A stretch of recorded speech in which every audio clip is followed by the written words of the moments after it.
किसानों की आय दुगनी करने की बात करने वाली सरकार ने कृषि बजट घटाने का काम किया है, तो भारत को विश्व गुरु बनाने की बात करने वाली सरकार ने शिक्षा का बजट घटाने का काम किया। कृषि पे आऊंगा। उम्मीद थी कि ये बजट किसानों को समर्पित होगा, क्योंकि जब आपकी अर्थव्यवस्था डगमगा गई थी कोरोना में, तो किसान अपने हल को लेकर निकला था, ट्रैक्टर का स्टीयरिंग पकड़ के निकला था और अर्थव्यवस्था को बचाने का काम किया था। उस समय आपकी भोजन की व्यवस्था अबाधित किसान ने देने का काम किया था, लेकिन कृषि बजट को ही आपने घटा दिया 8.5%। कृषि कानून पे बड़ी चर्चा हुई। ये कहा गया कि आंदोलन के बारे में बात करिए, इन कानूनों में काला क्या है ये हमें नहीं बताया गया। मैं 2-3 बातें उसमें भी बताना चाहता हूँ, काला क्या है। आपने कहा 11 राउंड बातचीत की हुई, किसान संगठनों ने कुछ काला नहीं बताया। नजरिए का फर्क है। आप इसको बड़े व्यवसायी के प्रॉफिट मार्जिन के नजरिए से देखते हैं, या आप इसको किसान के जीवन मरण जीविका के नजरिए से देखते हैं। कहा गया कि बिन मांगे दिया गया, और बिन मांगे बहुत से कानून दिए गए थे। बाल कानून बिन मांगे दिया गया था, दहेज कानून, ट्रिपल तलाक बिन मांगे, कई बार अच्छे कानून बिन मांगे भी दिए जाते हैं। फर्क है उनमें और इसमें फर्क है। उनमें जिस वर्ग के लिए दिया गया वो वर्ग संघर्ष और आंदोलन के रास्ते पे नहीं आया। बाल कानून लागू हुआ तो दिल्ली को बच्चों ने नहीं घेरा, बाल कानून वापस लिया जाए।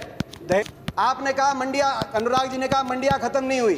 सही बात है, मंडी इसमें कोई प्रावधान नहीं मंडी समाप्त करने का। 2 मंडियां बन गई हैं, एक निजी मंडी जिसमें टैक्स नहीं लगेगा और एक सरकारी मंडी जिसमें टैक्स लगता है।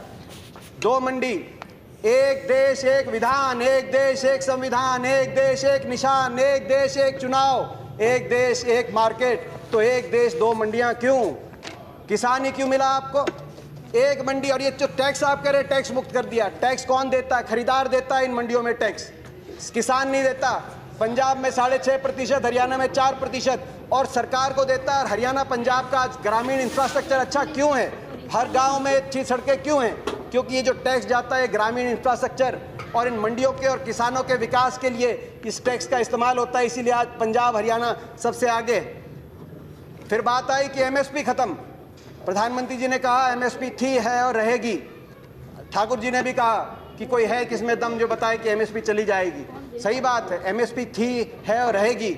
मगर क्या एमएसपी सभी किसानों को मिलेगी और सभी फसलों पे मिलेगी? प्रश्न इस बात का उठता है। आप में दम है खड़े होकर आप कह दें कि एमएसपी मिलेगी हर किसान को देश में? आज भी शांता कुमार कमेटी बताती है कि मात्र 6% से 16% तक किसानों को एमएसपी मिलती है। बाकी देश में बहुत से ऐसे प्रदेश है जहां पे एमएसपी नहीं मिलती। आपको चाहिए तो यह था जो पंजाब, हरियाणा, पश्चिमी उत्तर प्रदेश में एमएसपी मिलती है वही एमएसपी बिहार में मिले, जहां धान 800 रुपए, 1000 रुपए में जा रहा है, 1800 रुपए में हमारे यहाँ धान मिल रहा है। आपको चाहिए था कि इसको वहां पे लेके जाएं, मगर आप वहां के किसान को की परिस्थिति हमारे यहाँ की करने की बजाय हरियाणा पंजाब के किसान की परिस्थिति उस तरह की करने की तरफ लेके जाएं। प्राइवेट की बात करी कि आप प्राइवेट का खिलाफत कर रहे हैं। प्राइवेट की खिलाफत नहीं कर रहे, प्राइवेट आए, मगर मंडी के अंदर आने से किसने रोका प्राइवेट को? प्राइवेट मंडी के अंदर आए और एमएसपी से ज्यादा में खरीदे। कह रहे हैं बाहर भाव ज्यादा मिलेगा, विकल्प होगा, बाहर ज्यादा मिलेगा, बाहर ज्यादा भाव मिलेगा प्राइवेट में। तो आपको यह कानून बनाने में क्यों आपत्ति है कि अगर एमएसपी से कम का कोई कॉन्ट्रैक्ट होगा तो वो कानूनी बाध्य, उस पर बाध्य होगा। हरियाणा के अंदर 2007 में हमने कॉन्ट्रैक्ट अमेंडमेंट लाए एपीएमसी के अंदर, निजी अलाउ किया निजी कंपनियों को, मगर साथ में कानून लिख दिया कि अगर कॉन्ट्रैक्ट एमएसपी से नीचे किया जाएगा तो गैर कानूनी होगा और कानूनी कार्रवाई होगी जो लोग इस तरह का कॉन्ट्रैक्ट करते हैं। लाइक जरूर करें प्लीज, 1 लाइक।